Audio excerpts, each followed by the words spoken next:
ഇവിടെ ഇവിടെ ഓക്കെ.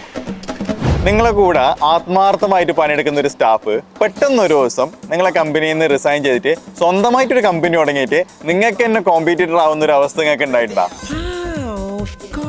ഞാൻ ഓർക്കുന്നു, വല്ലാതെ ഓർക്കുന്നു. അതെന്തായിരിക്കും റീസൺ ആലോചിച്ചിട്ടുണ്ടോ? ഇനി അത് ആലോചിച്ചില്ലെങ്കിലും ഇതെങ്ങനെ തടയാൻ പറ്റാന്ന് ആലോചിച്ചിട്ടുണ്ടാ?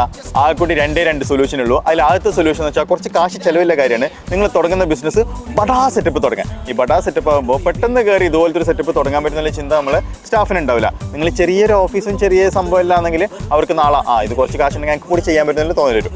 രണ്ടാമത്തത് കാശ് ചിലവില്ല, ഭയങ്കര എളുപ്പമുള്ള കാര്യമാണ്. അതായത് നിങ്ങളെ സ്റ്റാഫിനെ നിങ്ങൾ വെറും സ്റ്റാഫായിട്ട് കാണുന്ന പരിപാടി, അതായത് വെറും എംപ്ലോയി ആയിട്ട് കാണുന്ന ഒരു പരിപാടിയില്ലേ, അത് മാറ്റി വെച്ചിട്ട് അവരാണ് നിങ്ങളുടെ സ്ട്രെങ്ത്. ആക്ച്വലി പറഞ്ഞാൽ അവരാണ് നിങ്ങളുടെ സ്ട്രെങ്ത്. നിങ്ങൾ എന്ത് ടെക്നോളജി ആയിക്കോട്ടെ, എന്ത് സംഭവം ഇംപ്ലിമെൻറ്റ് ചെയ്താലും അതിന് നല്ല സ്റ്റാഫ് ഇല്ലെങ്കിൽ നിങ്ങൾക്ക് എവിടെ എത്താൻ പറ്റില്ല. ടെക്നോളജി ആയാലും സപ്പോർട്ടായാലും അവർക്ക് വേണ്ട സാലറി ഇൻക്രിമെൻറ്റ്സ് കാര്യങ്ങളെല്ലാം പ്രോപ്പർ ചെയ്തിട്ടില്ലെങ്കിൽ അവർ നാളെ അങ്ങ് പോകും, നിങ്ങളെ കാത്തുകയും ചെയ്യില്ല. ഞാൻ പോകുന്നു.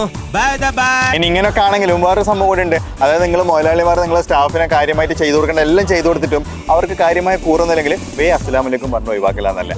അപ്പോൾ ഈ വീഡിയോ ആർക്കൊക്കെ അയച്ചു കൊടുക്കേണ്ടത് നിങ്ങൾക്ക് ഏകദേശം മനസ്സിലായിട്ടുണ്ടാവുമല്ലോ. മൂരാച്ചികളായ മുതലാളിമാർക്കും കൂറില്ലാത്ത പണിക്കാർക്കും നിങ്ങൾ അയച്ചു കൊടുത്തിട്ട് ഒന്ന് പുളകം കണ്ടോ. അപ്പോൾ ശരി, ബൈ.